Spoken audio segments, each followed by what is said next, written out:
সবার কি অবস্থা? আশা করি সবাই ভালো আছো। আমি অচিন দাস। তোমাদের সাথে গণিত নিয়ে আবারও আলোচনা করতে চলে আসছি। তো আমরা আজকে যেটা নিয়ে আলোচনা করব সেটা হচ্ছে গিয়ে নবম, দশম শ্রেণীর যে গণিত বইটা আছে সেই গণিত বইটা নিয়ে আমরা কি করব আলোচনা করব। ঠিক আছে? তো আশা করি তোমরা আমাদের সাথে সবাই থাকবা। এটা হচ্ছে আমরা মিললে আলোচনা করব যেটা সেটা হচ্ছে গিয়ে যে এই গণিত বইটার মধ্যে যে আমার কি অধ্যায় আছে সেটা আমরা এর আগের ভিডিওতে আলোচনা করেছিলাম। এখন আমরা যেটা করব সেটা হচ্ছে গিয়ে ১ম অধ্যায় নিয়ে। ঠিক আছে? তো আমরা ১ম অধ্যায় নিয়ে একটু ১ম না আমরা ২য় অধ্যায় নিয়ে একটু আলোচনা করব। অর্থাৎ গণিত বইয়ের যে ২য় অধ্যায়, ২য় অধ্যায়ের মধ্যে আমাদের কোন অঙ্কগুলি করলে হবে? যেমন এই সেট এবং ফাংশনের মধ্যে কোন অধ্যায়গুলি করলে পরে সেটা হচ্ছে গিয়ে আমাদের মেক্সিমাম অঙ্ক কাভারেজ হয়ে যাবে। অর্থাৎ চলে আসবে বাস্তব সংখ্যা ১ম অধ্যায় হচ্ছে গিয়ে এটা আমাদের নেই যারা এসএসসি ২০২৬ সালে আছি। আমাদের এটা বাস্তব সংখ্যা নেই। তো আমরা যেটা হচ্ছে গিয়ে আমরা ২য় অধ্যায় নিয়ে আলোচনা করব। একটু বের করে নিই আমি একটু ২য় অধ্যায়টা। ওকে। তো ২য় অধ্যায় সেট এবং ফাংশন অর্থাৎ ২য় অধ্যায়ের মধ্যে ২ টা এই ২য় অধ্যায়টাকে আমার ২ টা অংশে ভাগ করছে। একটা অধ্যায় হচ্ছে গিয়ে 2.1 আরেকটা হচ্ছে গিয়ে অধ্যায় হচ্ছে গিয়ে 2.2 তো বলা হচ্ছে 2.1 এবং 2.1 এবং 2.2 এর মধ্যে তোমাকে কি জিনিস জানতে হবে? সেটা যেগুলি আমরা অবশ্যই আজকে আমি তোমাদেরকে ওগুলি দেখাবো, যেগুলি পরীক্ষার মধ্যে একদম আসবে। ঠিক আছে? তো এই বেসিক পড়াশোনা তো আমরা পরে দেখবো। আগে আমরা সাজেশনটা একটু দেখিয়ে নিই। যে তোমাকে জানতে হবে যে এটা এখানের মধ্যে যে এমসিকিউর জন্য সেটা হচ্ছে গিয়ে সেট প্রকাশ পদ্ধতিটা অর্থাৎ সেট প্রকাশ পদ্ধতি কয় প্রকার সেটা তোমাকে জানা লাগবে। তালিকা পদ্ধতি এর মধ্যে হচ্ছে তালিকা পদ্ধতি, সেট গঠন পদ্ধতি তোমাকে জানা লাগবে। কারণ হচ্ছে এগুলি বেসিক জন্য। এরপর হচ্ছে তোমাকে জানতে হবে যে এই যে একটা সেট দেওয়া আছে এটা কোন ধরনের সেট তালিকা পদ্ধতি না গঠন পদ্ধতি। ঠিক আছে? এরপরে হচ্ছে গিয়ে এই সেটের মধ্যে মেইনলি যেটা দরকার সেটা হচ্ছে গিয়ে এই যে উদাহরণ ২ এর মধ্যে আমরা যেটা দেখতে পাচ্ছি, অর্থাৎ এটা গঠন পদ্ধতি দেওয়া আছে। এই গঠন থেকে তালিকা পদ্ধতিতে প্রকাশ করতে তোমাকে জানতে হবে। যেমন দেখো এই অধ্যায় থেকে কিছু প্রশ্ন আসবে। অর্থাৎ 2.1 থেকে কিছু প্রশ্ন আসবে যে প্রশ্নগুলি মানে এমনভাবে দেওয়া থাকবে তুমি যদি গঠন থেকে তালিকাতে প্রকাশ করতে না পারো তুমি দেখবা যে আর তুমি একটা মানে সম্পূর্ণ অঙ্কটা পারবা না। তো কথা হচ্ছে কি ২ নাম্বার করবা উদাহরণ। এরপর হচ্ছে উদাহরণ ৩ নাম্বারটা একটু করবা ভালো করে। কেন যেহেতু আমার গঠন থেকে তালিকাটা খুবই ইম্পোর্টেন্ট। ঠিক আছে? তো এটা তুমি করতে উদাহরণ ৩ করতে হবে। এরপর আমরা যেটা করব সেটা হচ্ছে গিয়ে উদাহরণ ৪ লাগবে না। এরপর আমরা কি পড়বো? ফাঁকা সেট। ঠিক আছে? এমসিকিউর জন্য অবশ্যই প্রত্যেকটা সেট, ব্যঞ্চিত্র, ফাঁকা সেট এগুলো সবগুলো জানতে হবে। উপসেট। ঠিক আছে? উপসেট জানতে হবে তোমাকে অবশ্যই উপসেট জানতে হবে। এটা খুবই গুরুত্বপূর্ণ। তারপর হচ্ছে প্রকৃত উপসেট তোমাকে জানতে হবে। এরপর হচ্ছে গিয়ে তোমাকে যেটা হচ্ছে গিয়ে যেমন এখানে বলছে উপসেটগুলো লিখতে বলছে। তো পরীক্ষা হলে মেইনলি সাধারণত হচ্ছে গিয়ে আমাদের উপসেটগুলো লিখতে বলে না। আমাদেরকে লিখতে বলে যেটা সেটা হচ্ছে পি অফ অর্থাৎ একটা সেট দেওয়া থাকবে। অর্থাৎ একটা সেট দেওয়া থাকবে। সেটার বলবো যে সেটার শক্তি সেটগুলো লিখতে বলছে। অর্থাৎ ফি অফ এ নির্ণয় করতে বলছে। ঠিক আছে? তো বলা হচ্ছে ফি অফ এ তুমি কি করবা? সেটা হচ্ছে গিয়ে তোমাকে অবশ্যই নির্ণয় করা তুমি জানতে হবে। এরপর হচ্ছে সার্বিক সেট। সার্বিক সেট তো আমরা জানি যে সেটের মধ্যে প্রত্যেকটা সেটের উপাদানগুলি অবশ্যই থাকবে। তুমি কি করবা? এই অঙ্কগুলি করে নিবা। মানে এক কথায় উদাহরণটা আমি গুরুত্ব দিচ্ছি তোমাদেরকে। কারণ উদাহরণ যদি তুমি করতে পারো যেমন ব্যানচিত্র। ঠিক আছে? এই ব্যানচিত্র থেকে অর্থাৎ এই যে ব্যানচিত্র থেকে যেমন সি সেট না? তো সি বৃত্তর মধ্যে কি উপাদান আছে? ৩ আছে, ৪ আছে, তারপর হচ্ছে গিয়ে ৫ আছে। তো দেখো না, এই যে ৩, ৪ কত ৫। এরপর ডি, এই ডি চিত্রটার মধ্যে, এই ডির মধ্যে কি উপাদান আছে? ৪, ৬, ৮ আছে। এই ৪, ৬, ৮ তাহলে আমরা তো এটার কাজ জানি, ইউনিয়নের কাজ জানি। তো এই উদাহরণটা করে নিবা। তারপর সেট এটা কোন মধ্যে আসে? ঠিক আছে? এটা করে নিবা। এরপর হচ্ছে গিয়ে এই যে এখানের মধ্যে আমার তো যেটা হচ্ছে গিয়ে গঠন পদ্ধতি দেওয়া আছে।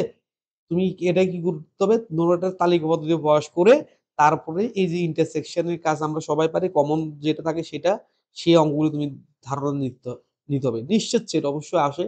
ক নাম্বার কোয়েশ্চেন এর মধ্যে আসে ২ নাম্বারের জন্য শক্তি সেট অবশ্যই আমি বলব যে এটা হচ্ছে গিয়ে একদম মহা গুরুত্বপূর্ণ। একদম খুবই গুরুত্বপূর্ণ। এই অধ্যায় থেকে আসবেই। ঠিক আছে? আসার সম্ভাবনা সবচেয়ে বেশি। তো এটা জানিয়ে নিবা। ক্রমজোড়ের অঙ্কগুলিও থাকতে পারে। এগুলি মেইনলি এমসিকিউ থাকে আবার তোমার ক এর মধ্যেও থাকতে পারে। এগুলি করে নিবা। ঠিক আছে? ক্রমজোড়ের। এরপর হচ্ছে গিয়ে তোমার যেটা হচ্ছে কার্তেশীয় গুণজ সেট। কার্তেশীয় গুণজ অবশ্যই তোমাকে লাগবে যে 2 পয়েন্ট অর্থাৎ আমরা 2.2 করার জন্য আমাদের কার্তেশীয় গুণজ সেট জানা লাগবে A ক্রস B অর্থাৎ আমার এখান থেকে যে কি ডোমেইন এবং রেঞ্জ বের করতে বলবে তাহলে সেটা। ঠিক আছে? তো এই কথা হচ্ছে কি এই অঙ্কটা তুমি করে নিবা। তারপর হচ্ছে গিয়ে উদাহরণ 13 হচ্ছে গিয়ে আসে না, তবুও জাস্ট করে রাখবা। ঠিক আছে? রিস্ক তো নেওয়া দরকার নেই। ঠিক আছে? তারপর হচ্ছে উদাহরণ 14 দরকার নেই। আমি বলব যে উদাহরণ 14 দরকার নেই। ঠিক আছে? তবুও যারা করে তো করে। এরপর হচ্ছে 2.1 থেকে আমরা তো এতক্ষণ বললাম যে, এই যে ১ নাম্বারটা খুবই গুরুত্বপূর্ণ। আমি বলব যে ১ নাম্বারটা খুবই গুরুত্বপূর্ণ। কারণ হচ্ছে কি তোমার আ সৃজনশীলের মধ্যে দেওয়া থাকবে সেটা হচ্ছে গঠন থেকে তালিকাতে। ঠিক আছে? অর্থাৎ তোমার গঠন দেওয়া থাকবে তালিকা পদ্ধতি প্রকাশ করতে হবে। আর তালিকা পদ্ধতি যদি প্রকাশ করতে না পারো, তুমি কি করতে পারবে? এই ইন্টারসেকশন এর কাজটা করতে পারবে না। তারপর হচ্ছে গিয়ে তোমার মনে হয় ২ টা সেট ইউনিয়নের কাজটা করতে পারবা না তুমি। মানে এক কথায় তুমি যদি গঠন থেকে তালিকাতে প্রকাশ করতে না পারো, কিছুই পারবা না। এইজন্য খুবই গুরুত্বপূর্ণ এই জিনিসটা। ঠিক আছে? তারপর হচ্ছে গিয়ে এগুলো তো আমি শিখিয়ে দিলাম। এই যে এই অঙ্কগুলি করে রাখিও। নিয়ম জানলে হয়ে যায়। এগুলি করা লাগে না। বেশি করা লাগে না। এই যে এখানের মধ্যে এই যে মনে করো এটা করে রাখবা, এটা করে রাখবা। হয়ে যাবে। ঠিক আছে? আচ্ছা। তো কথা হচ্ছে কি এখানের মধ্যে এই জিনিসগুলো করলে হয়। আর এখানের মধ্যে এগুলি এমসিকিউ এর জন্য এটা করে রাখতে পারো বা ক নাম্বারের জন্য এটা করে রাখবা। তারপরও হচ্ছে গিয়ে এই যে অন্বয়, ঠিক আছে? অন্বয় তোমাকে তুমি না জানলেও কিন্তু কথা হচ্ছে কি এই যে এখান থেকে অন্বয় থেকে আমার এই যে এটা কিন্তু খুবই এমসিকিউ এর জন্য খুবই গুরুত্বপূর্ণ।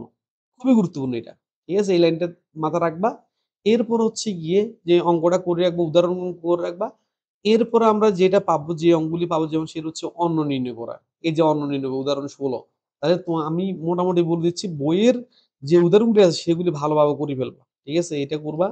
তারপর হচ্ছে গিয়ে ফাংশনের মধ্যে এটা কিন্তু ভাই এমসিকিউর জন্য খুবই গুরুত্বপূর্ণ এবং ক নাম্বার কোশ্চেনের মধ্যে আসবে। আসলে ক নাম্বারের মধ্যে আসবে।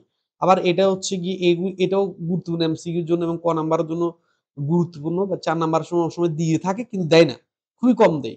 এরপর হচ্ছে ডোমেইন এবং সেট মানে রেঞ্জ নির্ণয়। এটা তো মহা গুরুত্বপূর্ণ। ঠিক আছে? যেমন তার মধ্যে এই অঙ্কটা অবশ্যই করবা। এই যে উদাহরণটা অবশ্যই করবা। কারণ সৃজনশীলের জন্য অবশ্যই আসবে। ঠিক আছে? লেখচিত্র তোমাদের এত বেশি দরকার নেই। অর্থাৎ এমসিকিউ এর মধ্যে আসবে জিনিসগুলো জানা রাখবা। তারপর হচ্ছে এটাও তোমার এমসিকিউ এর জন্য লেখচিত্র আসে না। ঠিক আছে? তার মধ্যে হচ্ছে গিয়ে এই অধ্যায় থেকে মোটামুটি যদি কোশ্চেনটা যদি কঠিন করার চেষ্টা করে এই অঙ্কটা দিবে। তাহলে এই অঙ্কটা মহা গুরুত্বপূর্ণ। এটা আসবে সৃজনশীলের মধ্যে এটা আসবে। ঠিক আছে? তো এটা ফেলে দিতে পারবে না। এটা অনেকবার করতে হবে তোমাকে। তারপর আমি যেটা বলব যেটা সেটা হচ্ছে গিয়ে আমরা তো অনেকে গাইড করি। গাইড ফলো করি বেশি কোয়েশ্চেন করি। কিন্তু কথা হচ্ছে ভাই যে আমি এই উদাহরণ যেগুলো দাগায় দিচ্ছি সেগুলো ভালোভাবে করো। তোমার আশা করি তুমি গাইডের অনেক গাদা অঙ্ক করা লাগবে না। ঠিক আছে? সৃজনশীল প্র্যাকটিস করা লাগবে না। হ্যাঁ, বলব যে যারা মানে এক কথায় ভাই এই কোশ্চেনটা একটু করে রাখবা। মাস্ট করবা। এটা থেকে যদি কোশ্চেন অর্থাৎ ২ থেকে যদি কোশ্চেন দেয়, তোমাকে হয় এই অঙ্কটা দিবে, না হয় এই অঙ্কটা দিবে। আর ভাগ্য যদি ভালো থাকে এই সম্পূর্ণ সৃজনশীলটা তোমাকে তুলে দিবে। আর সম্পূর্ণ সৃজনশীলটাও যদি না দেয়, তোমাকে খ নাম্বার কোশ্চেনটা দিয়ে অথবা গ নাম্বার কোশ্চেন ২ টার মধ্যে একটা কোশ্চেন অবশ্যই তুমি পাবা। বুঝছো? তাহলে মহা গুরুত্বপূর্ণ এটা সৃজনশীলটা। ঠিক আছে?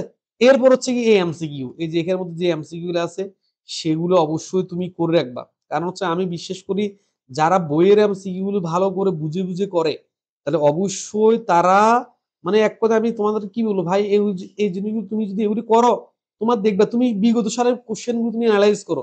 দেখবে তোমার কাছে একদম ইজি মনে হবে। তার মধ্যে এই যে এটা আমি তো উদাহরণের মধ্যে দেখাইছি উদাহরণের মতো ১২ নাম্বারটা করবা, ১৩ নাম্বারটা করবা, ১৪ নাম্বারটা করবা। আর সবচেয়ে তুমি দেখবা তুমি যদি সৃজনশীল এনালাইজ করো, তুমি দেখবা যে এই যে ১৫ নাম্বার কোশ্চেনটা, ঠিক আছে? ১৫ নাম্বার আর ১৬ নাম্বার কোশ্চেন এভেইলেবল বার আসছে। ঠিক আছে? তাহলে অবশ্যই তাহলে আমি করব না কেন? যদি আমার অনেকবার যদি এসে থাকে তাহলে আমি করব না কেন?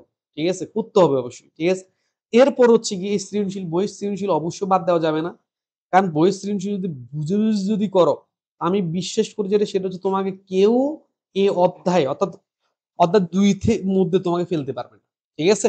তো কথা হচ্ছে তুমি ১০০ টা অঙ্ক করাচ্ছে, ১০০ টা সৃজনশীল করাচ্ছে, বইয়ের এগুলি ভালোভাবে করো। ঠিক আছে? তারপর হচ্ছে ৩য় অধ্যায় আমরা পরে যাচ্ছি।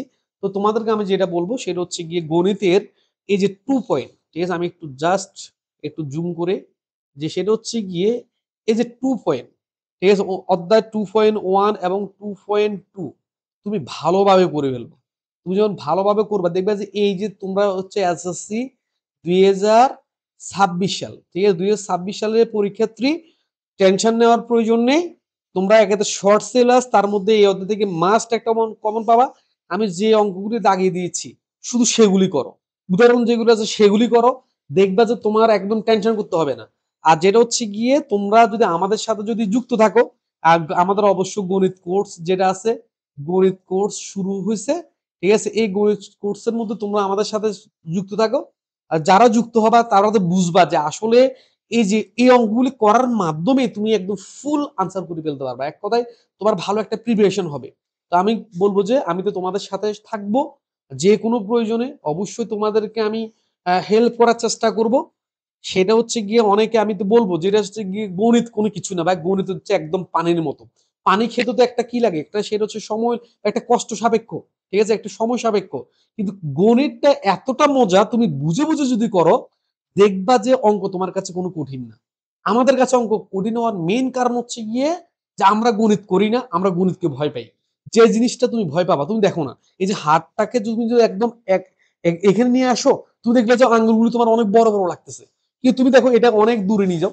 এই যে এটা আমি অনেক দূরে নিয়ে যাই। দেখবে অনেক ছোট। তো সেম ম্যাথ জিনিসটা তুমি কি করবে? সেটা হচ্ছে ছোটভাবে দেখো। যে না আমার এটা বেশি কঠিন না। তুমি দেখবে যে অবশ্যই তুমি পাবা। এই যে অধ্যায়গুলি বলছে না তোমরা এসএসসি 2026 যারা আছো, ঠিক আছে? এই যে এসএসসি 2026 সালের যে স্টুডেন্টরা তোমাদের কাছে ভাই গণিতটা তো একদম সহজ করার কথা। কারণ হচ্ছে গিয়ে এই এমনভাবে তোমাদের প্রশ্ন প্যাটার্ন দিচ্ছে, তুমি এই প্রশ্ন প্যাটার্নে কোনোভাবেই ফেল করবা না।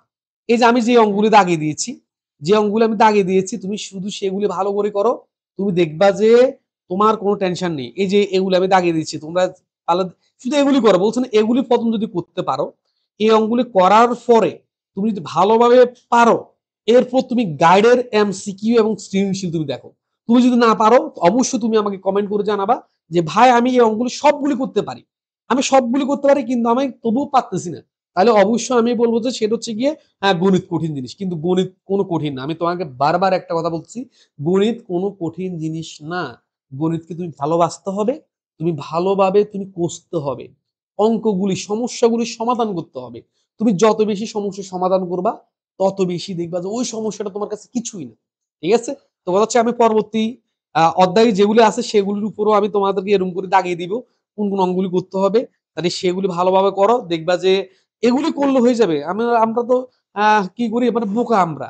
আমরা অনেকগুলি ম্যাথ করি। ঠিক আছে? আমরা ১০০টা, ৪০টা, ৫০টা সৃজনশীল করি। আমরা ১০০০টা এমসিকিউ আমরা সলভ করার চেষ্টা করি। ৫০০টা এমসিকিউ ভাই ৫০০টা এমসিকিউ লাগে না। এই যে বইয়ের মধ্যে আমি তোমাকে দেখাচ্ছি। এই বইয়ের মধ্যে যে এমসিকিউ গুলো আছে, লাস্টে কয়টা এমসিকিউ আমি দেখাচ্ছি একটু তোমাদের আমি স্ক্রল করে দেখাচ্ছি।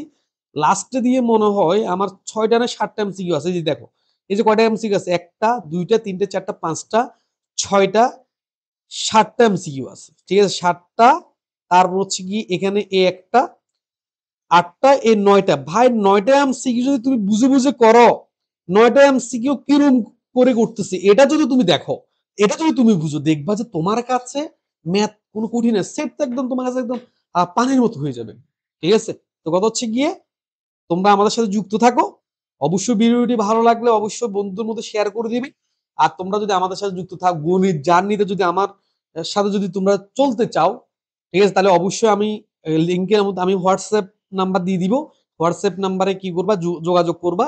আমরা নতুন করে শুরু করতে যাচ্ছি যে গণিতকে করব জয়। গণিতের ভয় যেটা সেটাই করব জয়। গণিত কোনো কঠিন না। টেনশন করার দরকার নেই। ঠিক আছে?